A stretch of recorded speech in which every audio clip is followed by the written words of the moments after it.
Thank you, and hello everybody, and I'd like to welcome the panellists on stage, please. So if you'd come up. Liz, why don't you sit here?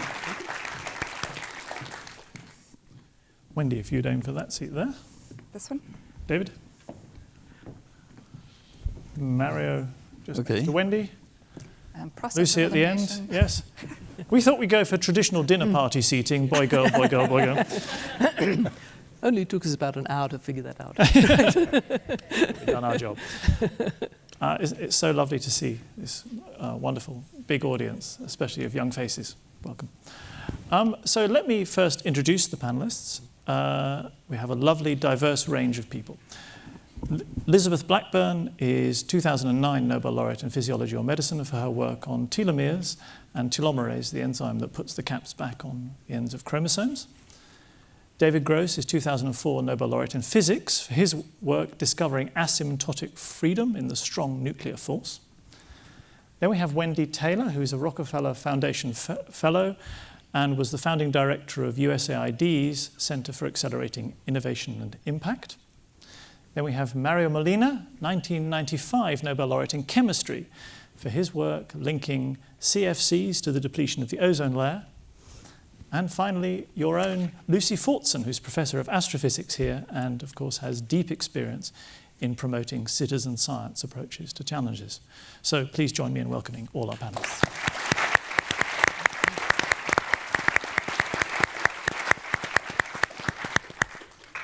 So you'll already have gathered that we have a very large range of expertise on the panel.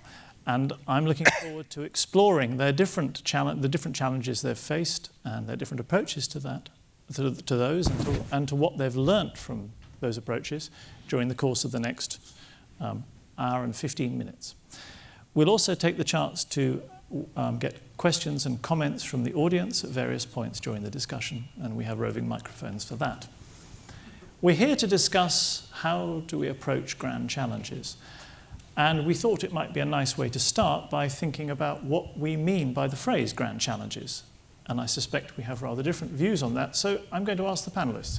Liz, would you start? What does grand challenges mean to you? Well, I think Provost Hanson challenged us because she laid out in many ways what we can think of as mini grand challenges. But I started thinking, well, what really brings all of those together? What is the really sort of super grand challenge that is encapsulated by the components that she outlined? And I'm starting to think, this is something that's risen out of my research, which lent itself more and more to the question of how do we as individuals and then more and more societies, how do we thrive? And so I think really our grand challenge is bringing to not just lucky us here, but the much greater world of people who are often very impoverished, very threatened by what climate change will bring, getting the sort of lifting all of the many parts of humanity up to the best potential that people can have. Now that sounds very vague, but I think it's that we've got such opportunities technologically and scientifically to do this, and what we've lacked is something that I'd call a common long-term framework for worldwide investment in how we bring science to its best form. We think nationally, I think we have to think much more globally. Paris Accords were a very interesting example. Maybe we can take off from that and say, how do we use science internationally? How do we invest in a long-term and not just a short-term and regional and government way in what can be brought to humanity by all of the technological and scientific advances that we have? Thank you. What a wonderful, ambitious, all-embracing vision of challenges. Thank you. David. So given that the title of this panel was challenges, I was thinking about what are challenges. It seemed to me that we should distinguish between, at least between 2 or 3 kinds of challenges. One is an area like global warming or the environment, where the science has been, in my opinion, been done and is conclusive. The challenge is open and evident, and the problem is political. But then there are challenges that we're only beginning to realize are coming, and we can't even define them very precisely. And certainly, although science might provide some answers, it's not even clear what the question is. For example, the information revolution, robotics, and the complete change that portends for the economy and its effect on society. Or the incredible advances in medicine and genetics, and which are going to affect society and all of us in ways which are certainly going to be challenging, but it's hard to enunciate what the challenges are. In a sense, those are the most interesting challenges. The others are decided and clear. We know how to solve many of those challenges, and it's truly an issue of politics, economics, money, and power. And then finally, there's the area in which many of us work, which is the most challenging and the most exciting, which are scientific challenges. And those are not posed by us or by society, but by nature. Beautifully said. Thank you. The challenge of the unknown. Indeed. Okay. Wendy, I'm going to come to you last for good reason. Mario, please. Okay. Sorry about that. I get to set you all straight. I think. Okay. Exactly. Well, briefly, I'm biased in the answering this question about challenges because I did participate, must have been almost a decade ago, in what we thought was the first grand challenge sort of team, which was organized by the National Academy of Engineering in the US. I remember we met in California and so on, but it was a very multidisciplinary group. And challenges is what the normal ones you can think of. For example, connected with climate change and so on, there is an engineering challenge. How do we make sure that we can come up with ways to generate energy with sustainable means so that we don't harm the environment? That's very much an engineering challenge, and there has been much advance there. Another challenge, a sort of question, but finally agreed to put it on the table anyhow, is how does the human brain work? Okay, what is the physics, the chemistry, the biology, the science, and so on. These are sort of engineering or scientific challenges. But then I thought of that was no longer part of our job. But some of the big challenges that society has are not just science or engineering, but they are social and economic as well. And one I can simply put here as an example, we could discuss it in much more detail, is how do we improve education? How do we educate the masses? Because clearly many of the difficulties that we have is because we don't have the citizens at the level of what we call a democracy that we would like to have. And much has been learned about education. We know much more scientifically about how people learn. And so basically the technical and scientific components are reasonably well understood. So the big challenge is social. How do we manage to make sure that these new, much better ways to learn, to teach, and so on, are actually implemented? Because the sort of the culture of teaching, beginning in elementary school, high school, and so on, is very difficult to change. So I'm just labeling the different components. And again, to summarize, I believe it's more the social challenges that are the ones that we should do something about them, because they have huge implications for the benefit of society. Thank you very much indeed. I'm beginning to think that an hour and 15 minutes isn't going to be enough for this discussion. But Lucy, please, your thoughts. So I, couldn't agree more with the rest of the panelists, and so I think I'm going to narrow in on a few things. So I agree with you, Mario, that educating the public at some level, the students, of course, are part of the public, that is one of the big grand challenges, and in particular, for an appreciation for an understanding of the process of science. And, you know, dare I even bring it up, but the whole issue of what fake news is and the ability to have judgment that's built in through an education process that gives each person confidence that what they are working with is close to the correct answer. So this can only come from really you know, understanding how to educate, but also providing the opportunities for students and the public to engage in problem solving themselves, to gain that confidence as they are working. So how can we do this at scale?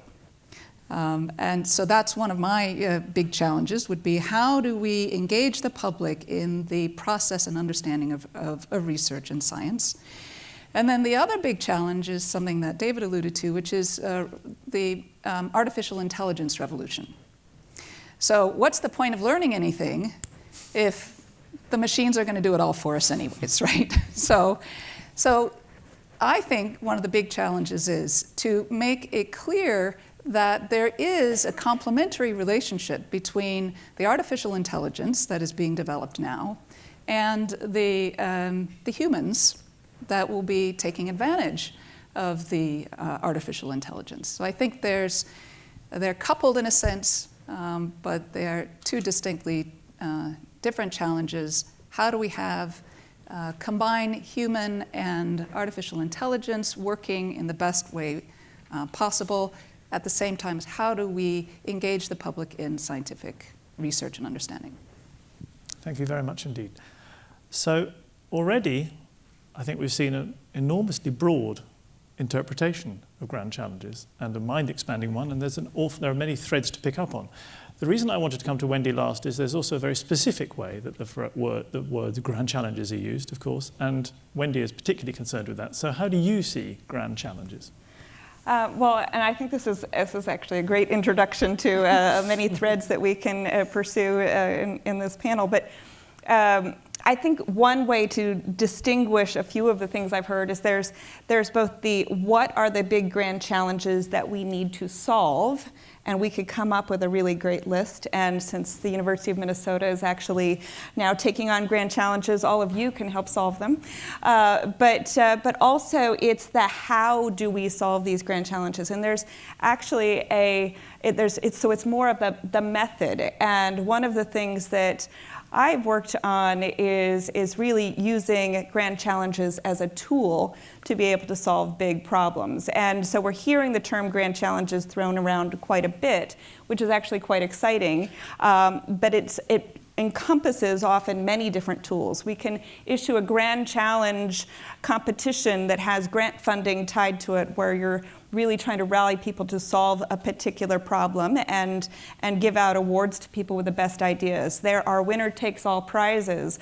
X Prize has done these for a number of areas. There are ways to use crowdsourcing with different tools to solve challenges. So there's lots of different tools out there, but fundamentally, the way I look at it is grand challenges are about empowering and incentivizing the global community to solve some of humanity's greatest challenges.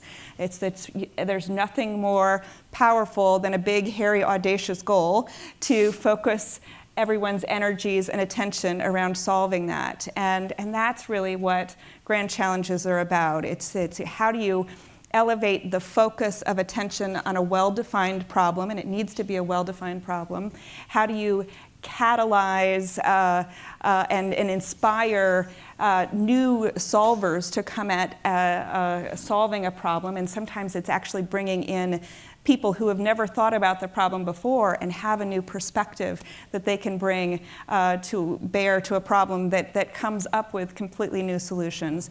And then how do you generate those ideas and those innovations, those solutions that will ultimately solve the problem? And so these are tools that you can use. It's an approach that you can use, and they've been used. We use them in the U.S. government when I was part of the Obama administration, where we were encouraged to use grand challenges to tackle big problems. We learned some of the best grand challenges. You want audacious but achievable goals. You want well-defined problems. You want to be able to inspire new solvers to come to the table. So we use them everywhere from finding ways to save the lives of mothers and newborns around the time of birth in the hardest to reach parts of the world. Department of Energy is trying to figure out how to get solar as cheap as coal by the end of the century. NASA is trying to figure out how to save the planet from asteroids. All of these have used grand challenges to tackle these big problems. And then one last thing I would say is I think one of the things I find really exciting about a grand challenge, if you put it out there, it can act as a magnet. It can be a magnet for new resources coming to the problem. It can be a magnet for people power and brain power, and a magnet for new ideas. And that's kind of the secret sauce of where we can use these tools to be able to solve some of these big challenges that you've already heard some of today. Thank you very much. Can I ask, I mean, it's an enormously attractive idea. Is it, with the increased number of grand challenges that are out there, is there a danger of kind of grand challenge fatigue? What do you think? Are you asking me? I'm asking you. Sorry, it's hard to. Sorry. No, I mean, sure. And I mean, I work in an area where funding is scarce, and I've gone around looking under couch cushions for enough money to scrape together to put together a challenge. So funding is one problem, but we have a lot of solvers out there. I mean, one of the things that is great about these challenges is you can put them out there, and different challenges appeal to different people. So we put them out there, and you're appealing to engineers and entrepreneurs and scientists and students and citizen scientists, and different challenges can appeal to different people. So I think if you find the right way to engage the right communities, it's really limitless. Right, yeah. Liz, we wanted to come in on that question of fatigue. Yes, I mean, maybe the grand challenge is to, define more grand challenges, because, we don't want to have that fatigue situation, because everybody's, and clearly it's a successful term, because it's been embraced so broadly, all sorts of foundations, as you said, government entities. So, the question is, I keep sort of stepping back and sort of saying, well, really, what is the really huge challenges here? And maybe we're just dancing around them by these very specific parts. Is humanity really as good as it could be? We keep saying, humanity is just terrific. I'm sorry, humanity has kind of a bad history. I'm really sorry to say this. But, you might have noticed, Syria, a few little details like this. So I think this idea that maybe our human potential hasn't really been reached properly, and maybe machines are good. I wear glasses. I'd be eaten by a saber-toothed tiger if I were in the old world with my eyesight, terrible eyesight. So I'm now able to reach my potential as a human because I can see things. Now we have fantastic technologies, connectivity.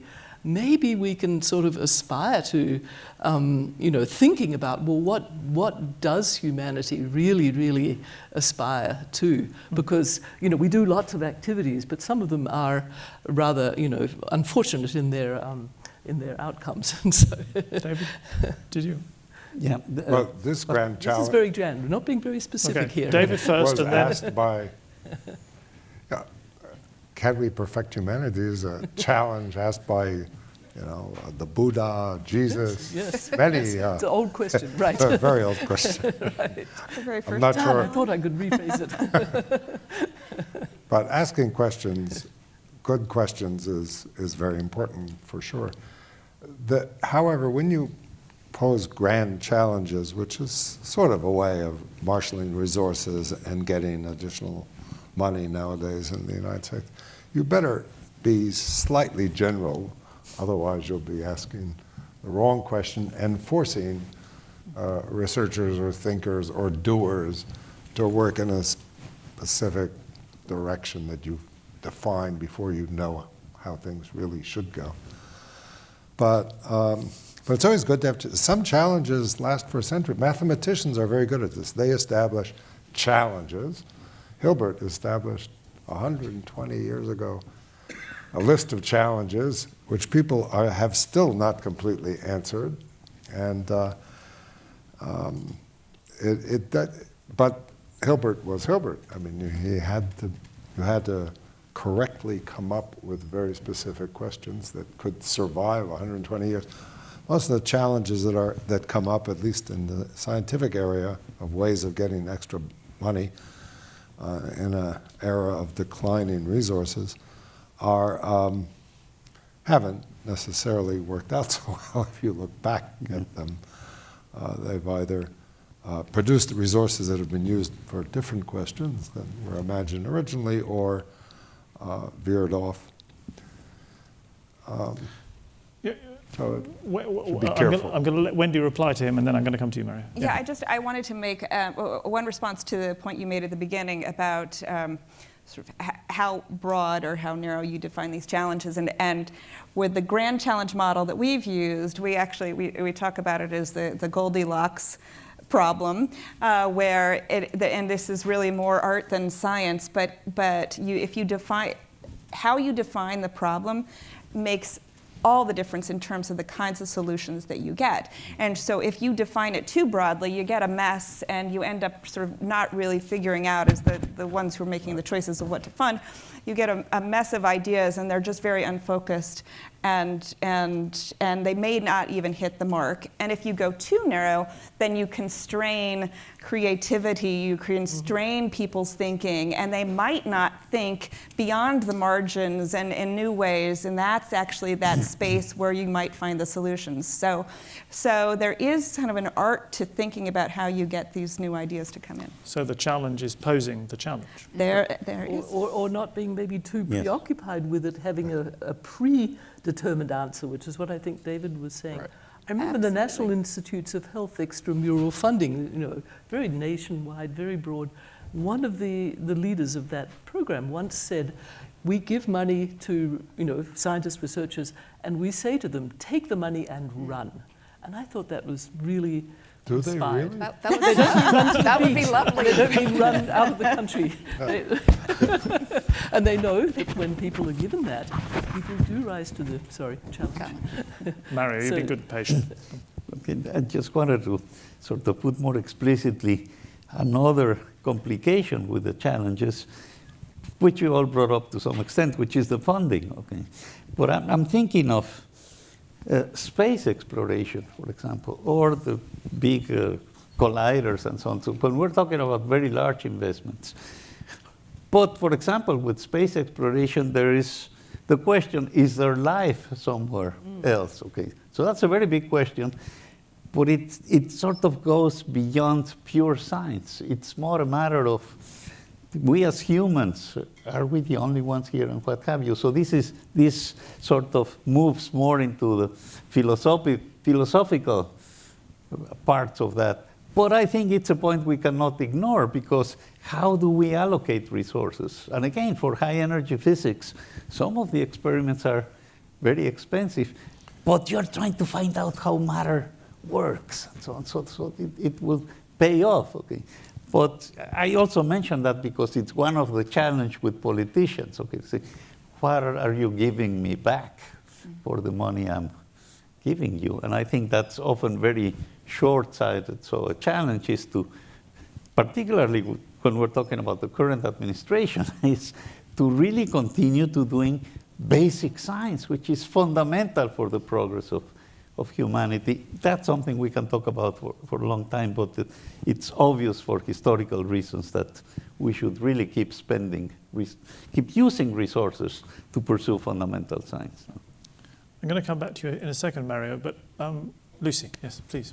Yes, so I think you touched on a few very key things there, and one of them is what the public thinks of as a grand challenge is not necessarily what we would think of as grand challenges.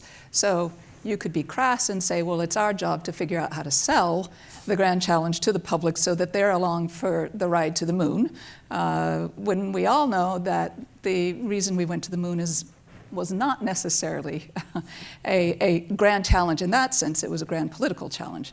So bringing the public along for the ride. Well, and a couple of people already mentioned this as well.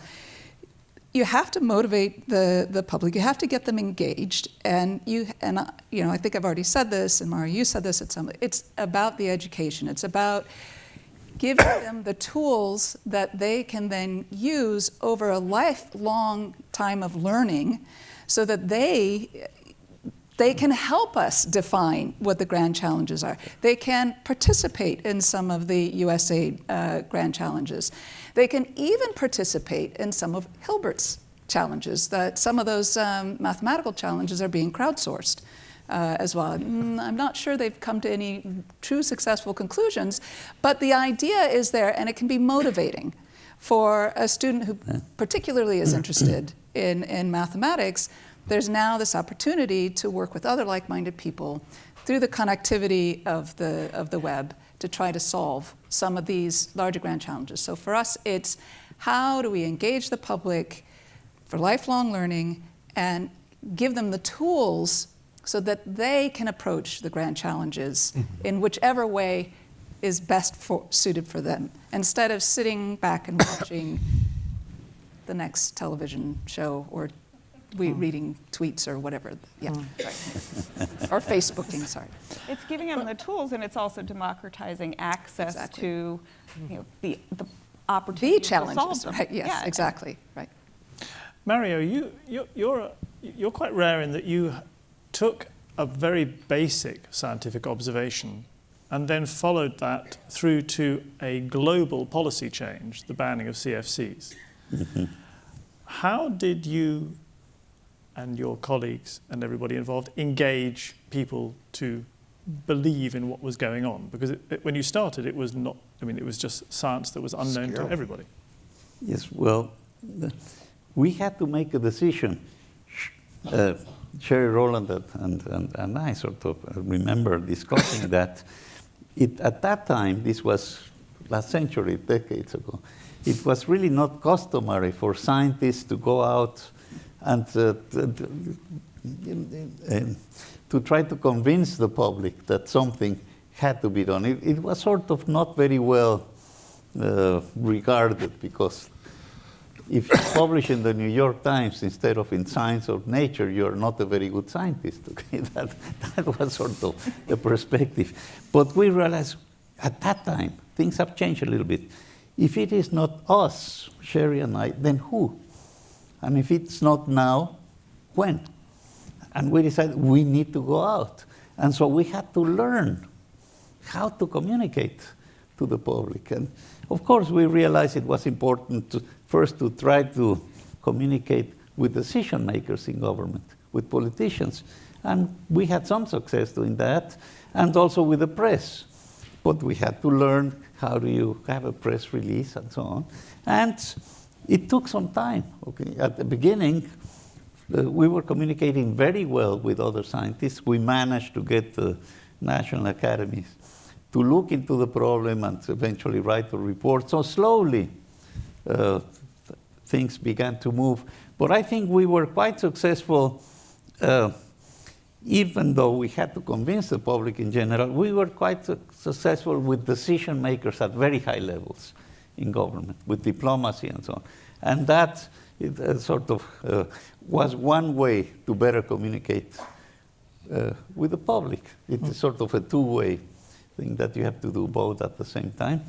But eventually we certainly did manage, but we had to be very patient. Yeah. Thank you. David, sorry. So this is a great success story, but the most amazing, in fact. But it stands out for another reason, is that it's almost unique. So after the war, Second World War, physics community took on itself to deal with the danger of nuclear weapons. And that was a generation of my teachers. But they were pretty good at it, and they finally got around to some kind of arms control and non-proliferation. But we have to keep up. That's not a great success story. We still have 20,000 nuclear weapons aimed at each other. We could still wipe out the whole planet, all life on the planet in less than 24 hours.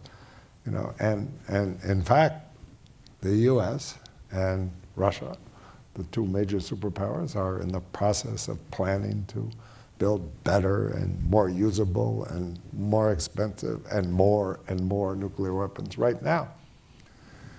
And most of this room probably doesn't feel in the same way that my generation did about the danger of nuclear annihilation. Because we've had a pretty peaceful Earth for the last, at least nuclear-wise, for the last 30, 40, 70 years. But the danger is there, enormous, and scientists stop, We don't talk about it too much anymore. Danger is actually much worse today than it was 30 years ago. And people are unaware of this. So this is not a question of science. Neither was the discoveries in the atmospheric chemistry that was settled. It then became a political issue. But some political issues haven't yet been solved. And they are truly dangerous and threatening to all of us. So Marie Curie said, "Nothing in life is to be feared, it is only to be understood." Now, I think she was not quite right in that what you just said is very much to be feared.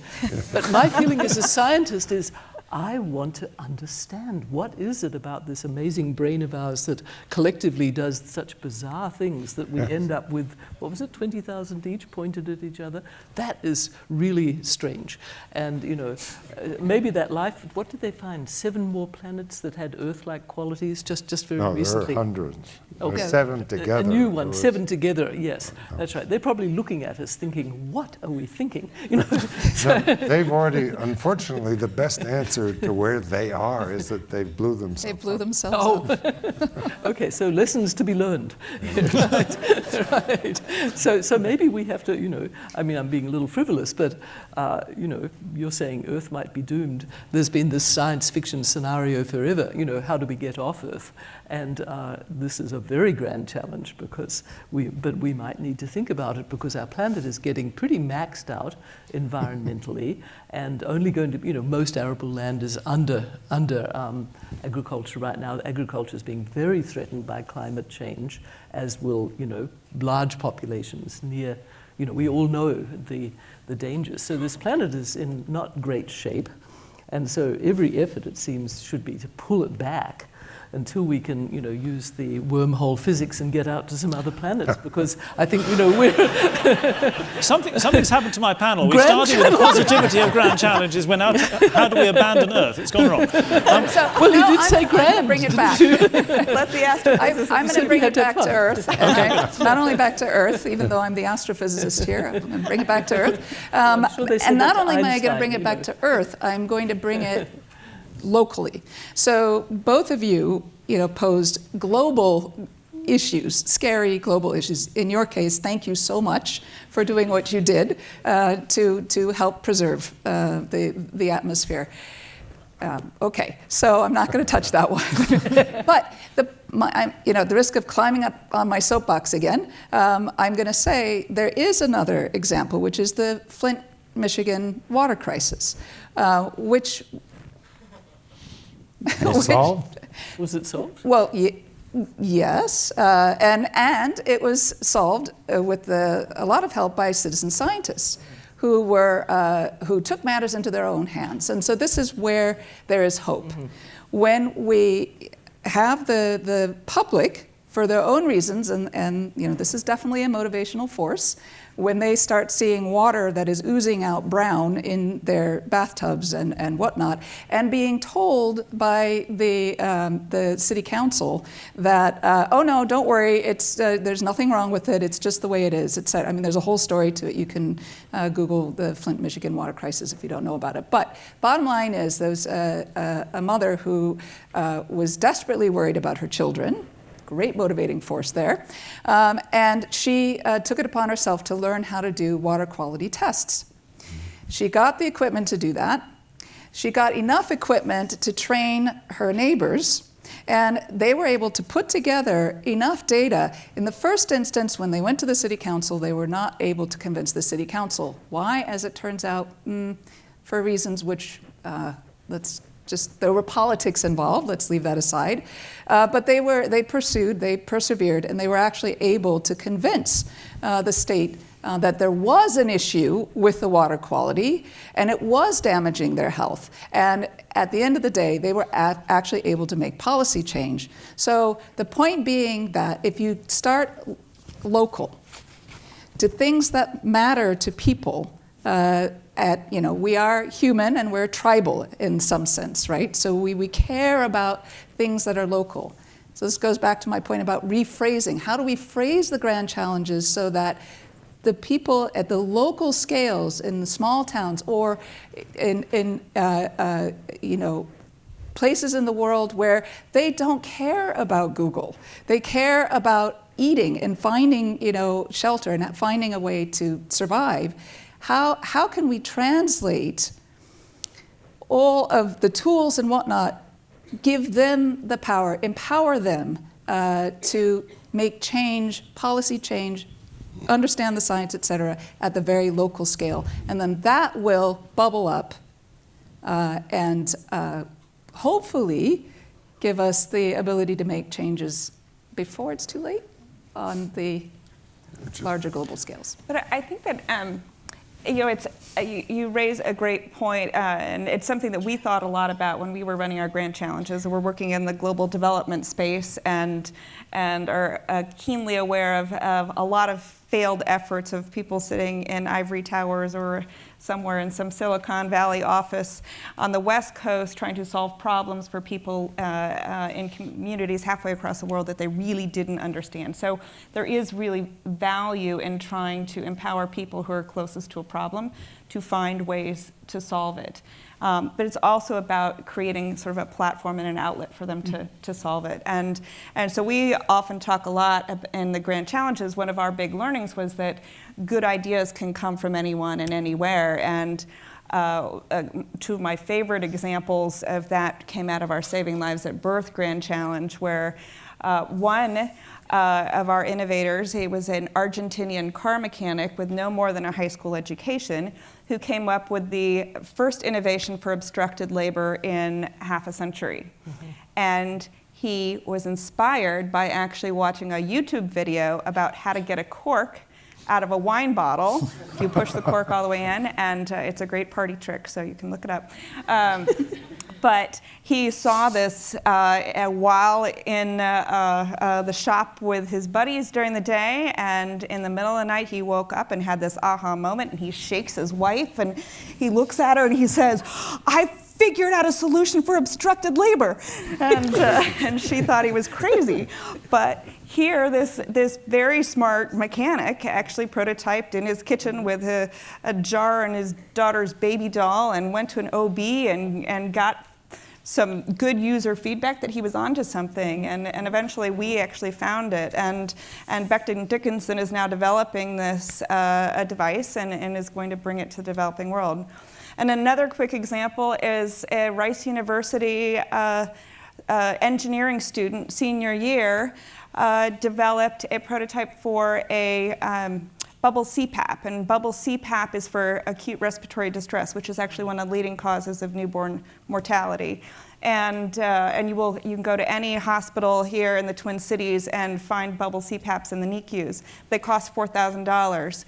So she figured out, she got a plastic shoebox from Target, Nalgene bottles that you might find in a fish tank, and she developed a prototype that actually worked. And they of course refined that prototype with some better materials and brought the cost from $4,000 down to $400, got it working at world-class standards, and it has 3 times the survival rate for newborns, and it's now getting deployed throughout Africa. So there are problems that can be solved that perhaps are not so big as figuring out where we come from and whether there's life on other planets, but that have really big, meaningful impact on people's lives today. And if we find ways to engage people to solve these problems, we can have tremendous impact. So how did you engage that mechanic in Argentina?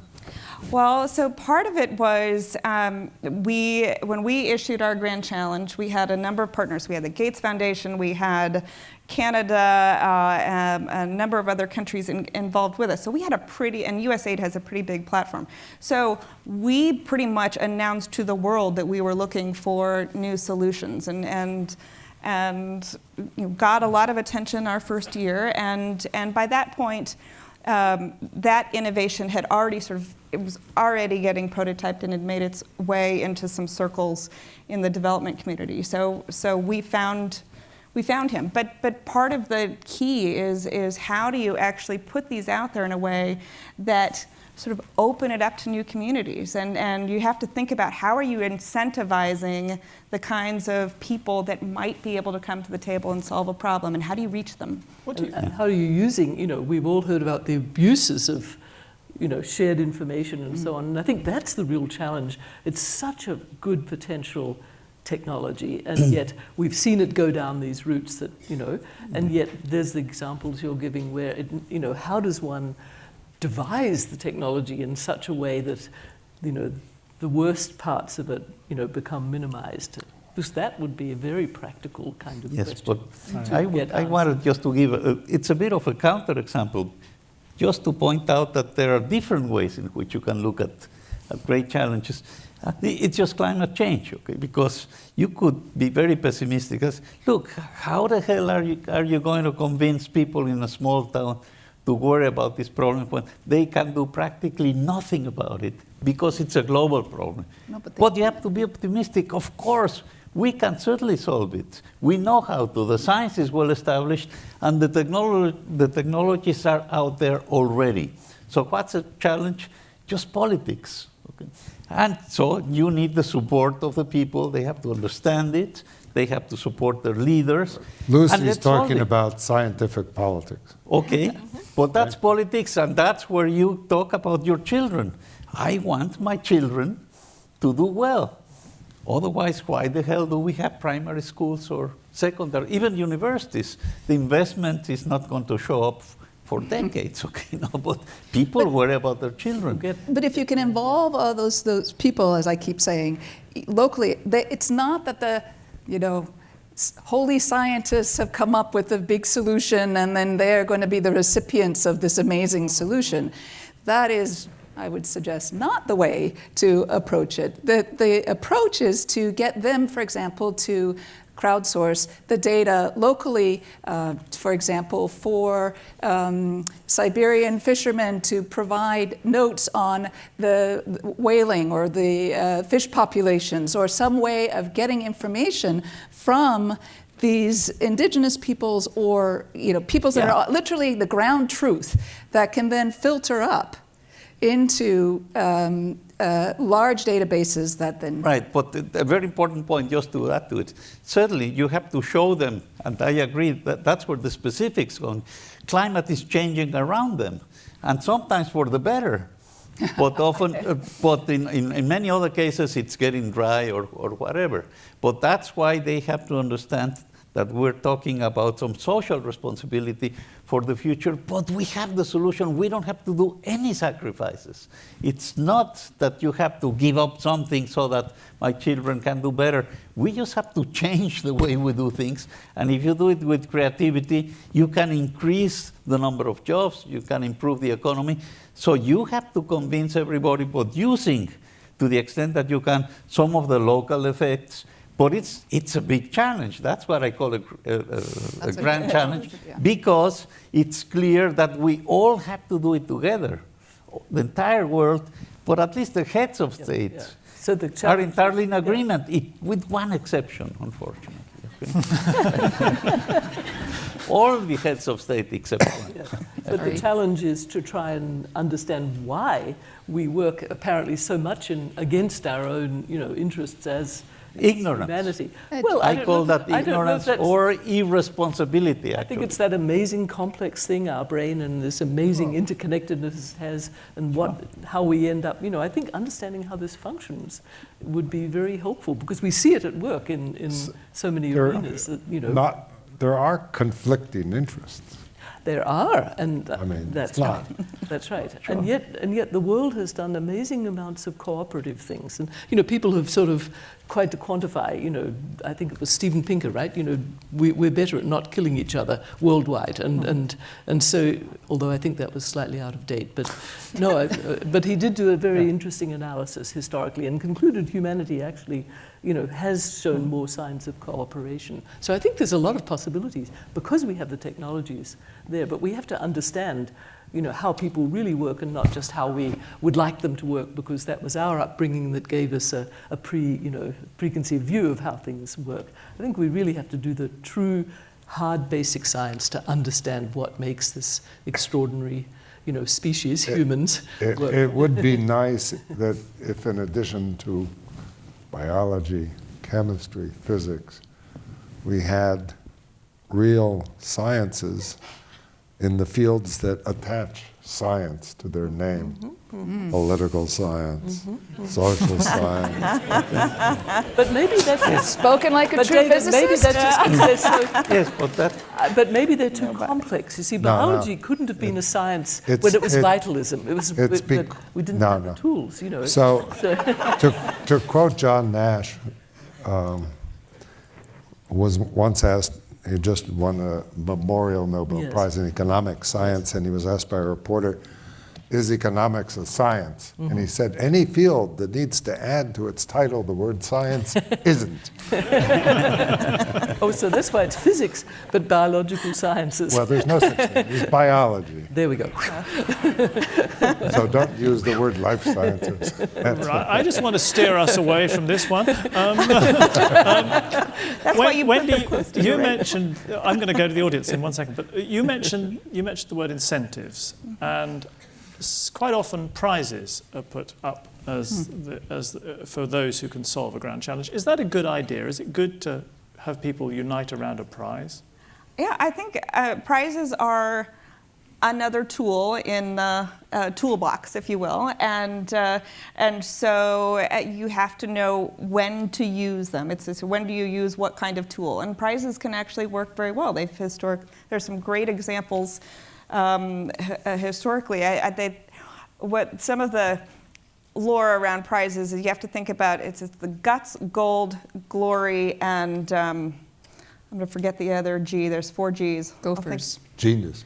Genius. Guts, gold, glory. I'll get to it. I don't want to but so part of it is so you have different reasons why people might step up to a prize. So Charles Lindbergh responded to the Orteig Prize, which I think was in 1919, which is for the first transatlantic flight. And I think there was a $25,000 reward, and maybe that was decent money back then, but not a huge purse.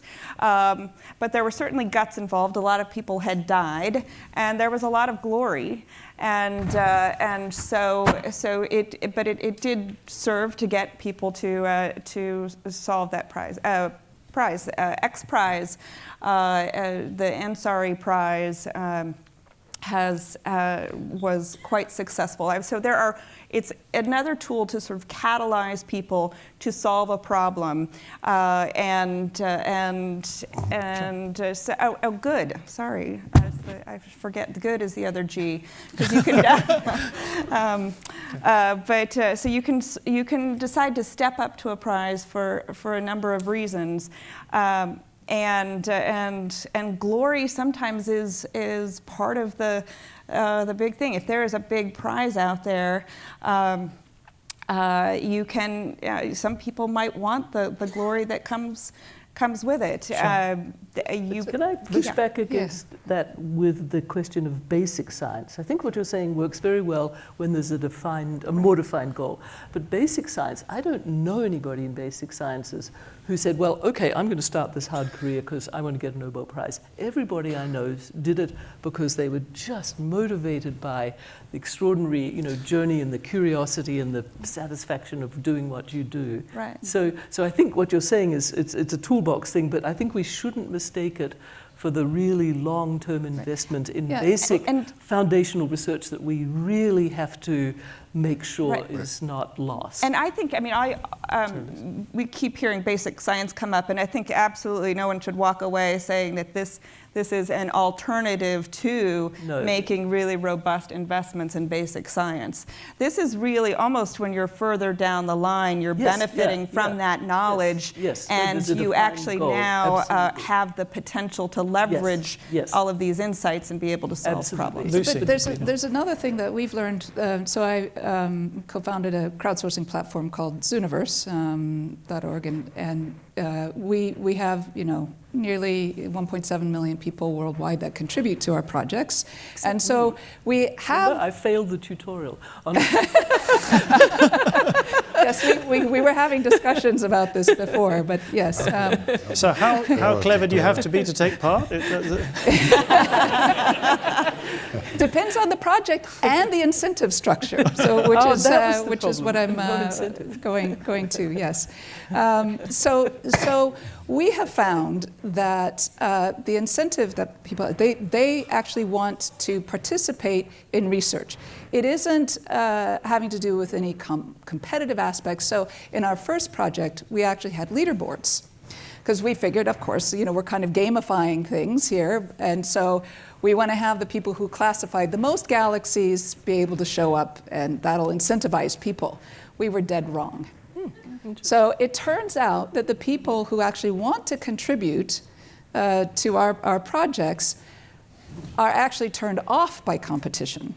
We have done research on that, so understanding the complexities of the human brain. They want to actually be part of a larger whole and contribute. And when they are pressured into competition, they actually remove themselves from the site. Right. So we find there are definitely different incentive structures, and so people do things for. And it's certainly said that people look at things like purpose in life, and it's often identified with getting involved in something that's bigger than just you. So that plays into something that, as I understand, social research and psychological research points to people really having this, this desire to contribute. Do this. Yeah. Yes. So it's a marvelous venue in which to be able to contribute. Perfect introduction, Liz. Desire to contribute. Who would like to ask a question? Please, here. Could we have a microphone here, please? Hi, I'm Neha. I'm an undergraduate here studying chemistry and physiology. And you guys have discussed a lot about, I kind of see these grand challenges framed in two ways, like basic sciences, like chemistry, physics, physiology, all these things. But then there's also global challenges that I think we are too privileged to recognize. And something that you mentioned is a big part of solving that is empowering these people. So I've noticed, like, in the United States, we do a lot to fund basic sciences. There's the NIH, there's NASA. So do you think we should be putting more resources towards these other global issues and empowering these people so they can help their own population? So a great example that comes to mind is climate change. We don't really recognize it as a problem because our country, the weather is great. For the most part, we can accommodate it. There's air conditioning. But I went to India in the summer last year, and the temperature where my grandmother lives has increased by almost 20 degrees in the past 30 years, is what she said. So it's kind of a weird question I'm asking, but how do you think we should address this issue of allocating funds and resources? Like, where should we be focusing What's more? the priority? Yeah. David? Actually, air conditioning is spreading like mad in India. But it's complicated. If you have air conditioning uses energy resources, so to run the air conditioners for the 400 million middle class of India requires a lot of coal burning, which pollutes the environment in a way that is really unimaginable now.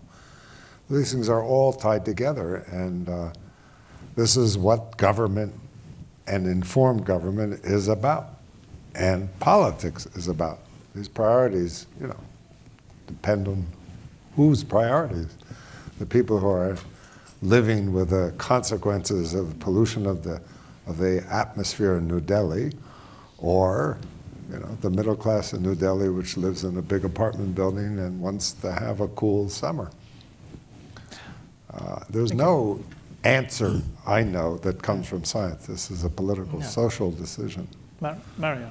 Yes, no, I think just a complementary answer is that there's one clear set of investments that economists working together with engineers in connection with climate change, they agree upon. It's a very good investment to keep doing research on the technologies that need to be improved and so on, because it will pay off. It's very good for the economy. It's like an investment, and clearly we have examples. Wind energy, solar energy, and so on came out of the more fundamental, more basic research, but we have now very applied questions like how do you store this energy and so on. That's a good investment. But I would contrast that with the other issues we were talking about, basic science. Why should you invest in basic science if it doesn't pay off? Of course it pays off. We know historically that having investments in basic science and having incentives for industry, like we have here with 3M and so on, so that they can actually get the benefits of doing research. If you put all that together, then it makes a lot of sense, just historically, from an economic perspective, to invest both in basic and in applied technologies. And I want to bring up again that one very important investment in very basic science in universities is so that you can have very good teachers. And so education is critical for the benefit of humanity. And we know that basic science and so on is best taught when you have students actually doing research themselves. With research units, it doesn't have to be expensive applied research. So yes, there's a big question, how do you allocate resources? But I think we have enough experience so it can be done very cleverly. By the way, support for basic science in this country is very small, even though it sounds expensive. Nothing compared to what we spend on important things like the military, and getting smaller. And I would say that the amount of money that we put into development assistance is smaller even than what is going into the basic science. So less than 1% of the federal budget goes into supporting development programs, which is a lot less than I think people think about. And I would argue as a development person that we absolutely have a responsibility to be addressing challenges that people are facing all over the world. And sometimes when we're making the advocacy argument for it, we have to actually bring it back home and help people figure out why they should care. I work in health, and so we can think about it in multiple ways. The health of our planet is inextricably linked to the health of humans, and there are really great opportunities to be able to be addressing both. Diseases, infectious diseases, know no boundaries. They certainly know no walls and can get over walls. And so we saw this with Ebola, how suddenly a problem that was in West Africa suddenly became a global problem that everybody was acutely aware of. And so I would say absolutely we need to be investing and we need to be focusing attention, and we need to be able to empower people, whether they're sitting in the University of Minnesota or whether they're sitting in Delhi and other places where they could actually be figuring out how to solve some of the challenges they're facing every day. Can I just go a little bit beyond the diseases? Because when you talked about acute diseases, they catch our attention. But in fact, the really big global burdens, and I'm talking all across the world, are much more long-term ones. Prominently, depression is becoming a huge one in certain parts of the world, and not just the well-developed, societies economically. But I think that, the investment in trying to prevent diseases like these huge global burdens, not only reacting, to Ebola and dramas that strike our attention, but anticipating the longer-term trajectories of the very major global burdens of, we look at cancers and cardiovascular and diabetes and Alzheimer's, and these are things that take years. It's going to take real investment, and it'll be a really, really good use of money. Mary Lasker, who was very much a proponent of research in biomedical science, she said this wonderful thing, which was, you think research is expensive, try disease, right? But I think it's the really long-term ones that we don't understand all the unfolding steps yet, but getting much closer and understanding the earlier and earlier etiology of these diseases. So I think, it's not just self-interest. It seems very clear that it's not just an indulgence, it's a really, really important underpinning to invest in this way. Thank you. Question here. I know, yeah, and then here, please. Okay. Hello. In light of you talking about democratizing access to information and trying to get everyone involved, I was wondering what problems you see with the publishing industry and where you see the future of that going and what we need to fix with it in order to get everyone involved and try to optimize humanity. So are you thinking specifically of science publishing here? Or the internet. Anything in general. That's a big new challenge to consider. Okay. Who wants to take on the publishing industry? Are there any editors in the room? I mean, I can give it a go, right? So, so one of the things, we run this crowdsourcing platform, and one of the things that we require, and we've run into with the publishers that publish the results of our work, we require that the publication be open source because we have 1.7 million volunteers. They have contributed their time and effort. It's not fair to put the publications that benefited from their effort behind a paywall.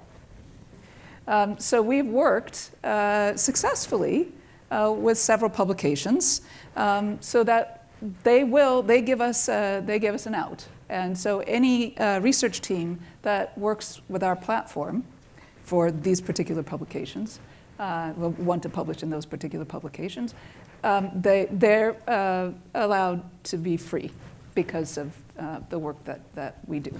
I have no idea how you can solve that problem on large scale. I'm going to toss that over to somebody else. Mario's. Well, the point I want to make in connection with that, I think it's an important one, that to recognize that we in the scientific community have done a fairly poor job in communicating with the public.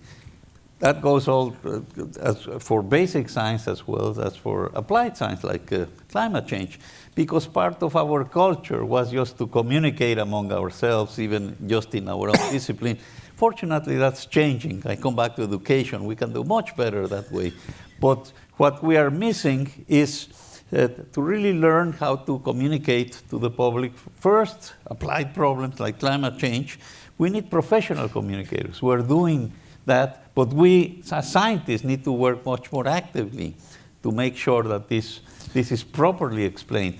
But it would be very nice to also have some of the very exciting basic science ideas to be more broadly communicated. And we don't have enough sort of scientists in the public media, if you want to put it that way, to make it interesting. I think we could do a much better job. So I'm hoping that's one of the issues that will improve a lot with better education.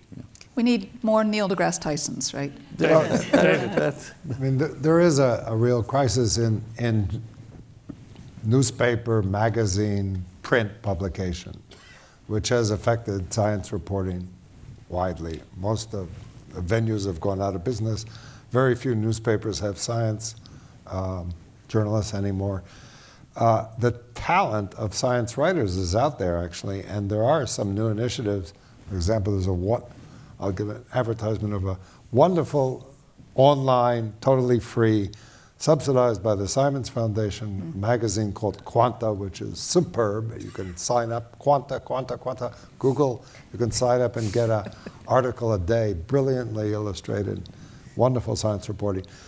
we need to do more of that to replace the Scientific Americans and other magazines that are really losing ground to online stuff, which isn't so good. But and that I think, should be and the Nobel Foundation actually is one of the great, you go to their website and you'll find incredible amount of information, not just about the prize winners and their science, but the associated.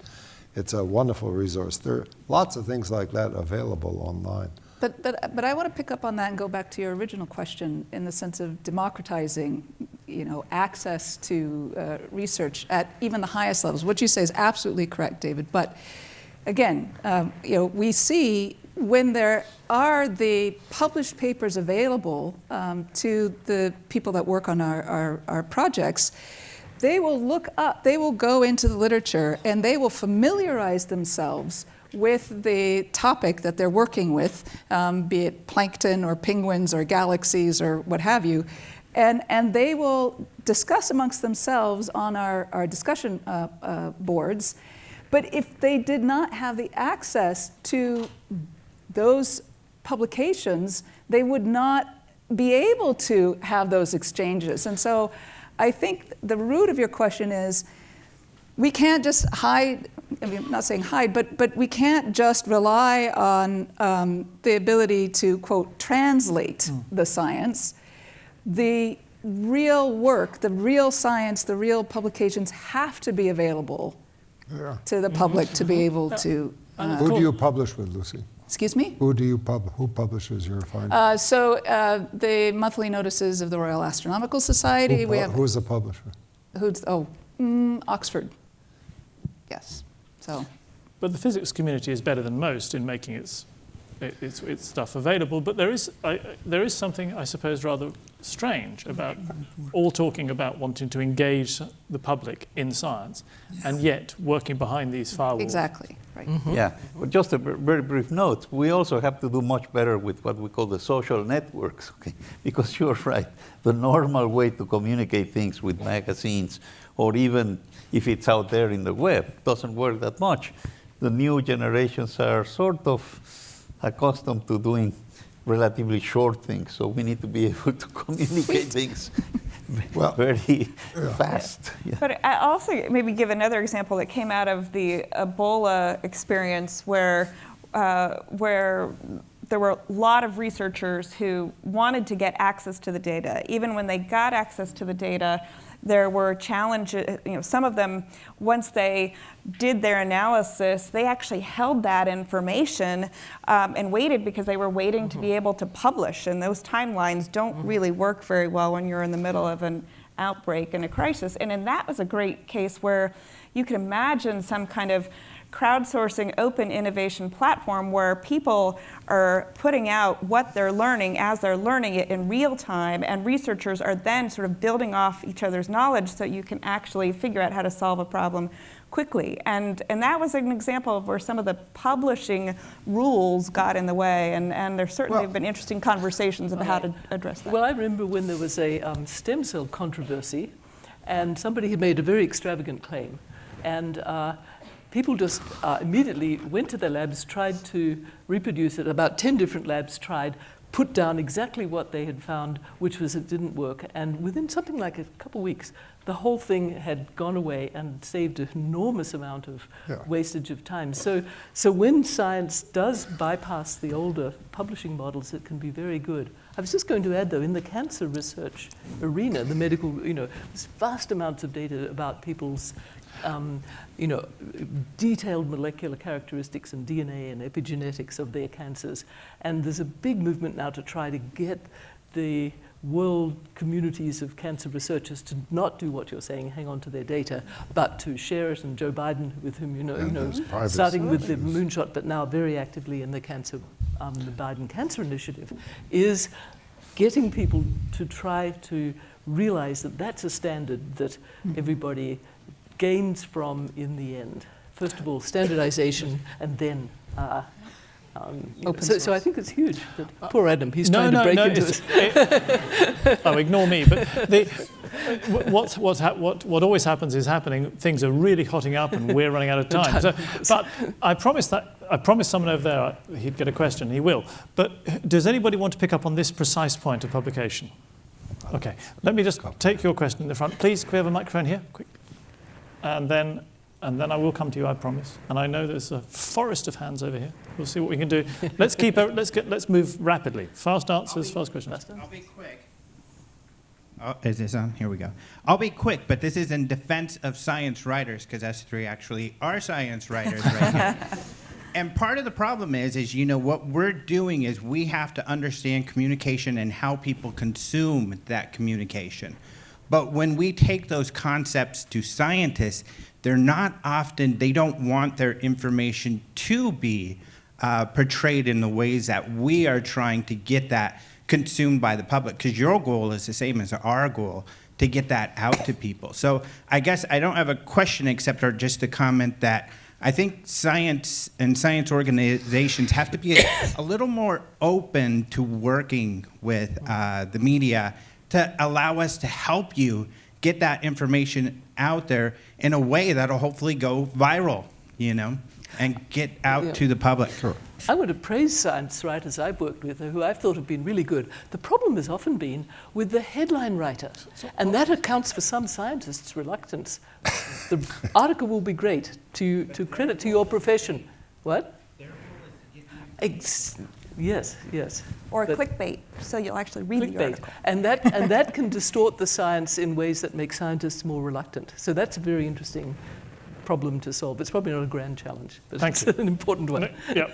Question, please. Hello, my name is Raymond. So we talked a lot today about governments and individuals.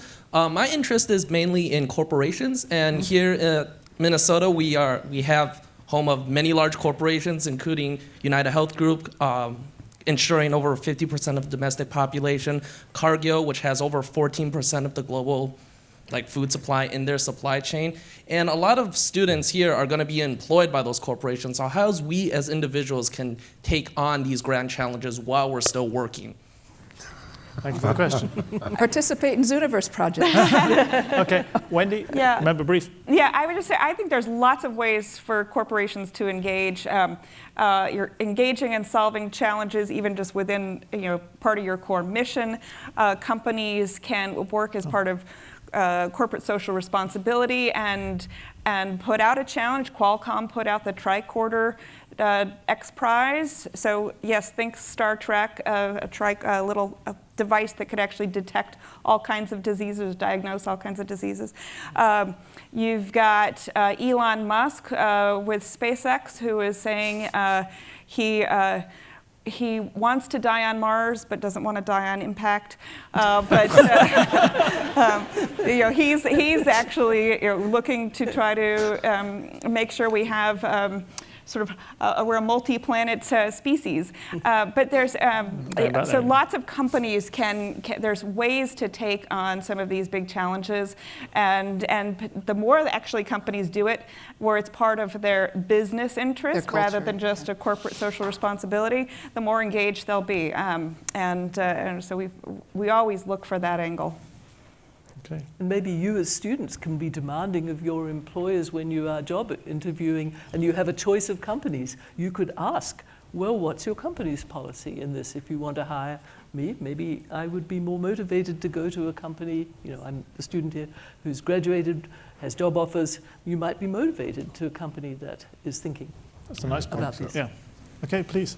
All right, firstly, I'd like to thank you all for taking the time to come out, and I'm sure you're all tremendously busy, but I think this may be a good question to finish on unless we have time for more, and piggybacking off that last one, just what do you think are the most pressing problems that individuals could work on today? And I guess more specifically, if you were to put yourself in student shoes, and all of these students in the audience, where do you think your time could be most well spent, whether that's issues that have the least amount of support that require help, or maybe are the most pressing issues that have a lot of support but still require help as well? Nice question. Okay, a quick round. You each get a couple of sentences on this. Content may not be so important as really high quality and creativity of the research, because you never know what it's going to be influencing. Thank you. David? Basic scientist speaking. If you're asking for real advice, I would have to interview you. Because what you decide to work on really should depend on your passions and your abilities and your interests. And there's so many great challenges in so many different areas that I'm sure after a brief interview I could give you useful advice. But, and if you were the student, David, what would you work on? Physics. That's easy. Wendy, your turn. So I absolutely agree, follow your passion, but there are lots of challenges. So I'll throw out two. One I think was alluded to earlier, which I think is such a big one. How do we feed a growing planet? We're going to have 9 billion people on this planet by 2015. That's 2 billion more people that we have to figure out how to feed, and we've got changing climate while we're at it, which is going to make it even harder. So finding real solutions to how, whether it's new sources of protein, and we want to be able to feed a growing planet while also not increasing our carbon footprint while we're at it. So that's one. One I'm working on right now is really quick is also thinking about how do we prepare for a global pandemic, and how do we make sure we have the right tools to respond. Bill Gates will talk about it as one of the greatest threats alongside nuclear annihilation as a way that could wipe out human species as we know it. So there's a lot to be done on that area as well. Thank you, Mario. Well, I very much agree with David's recommendation.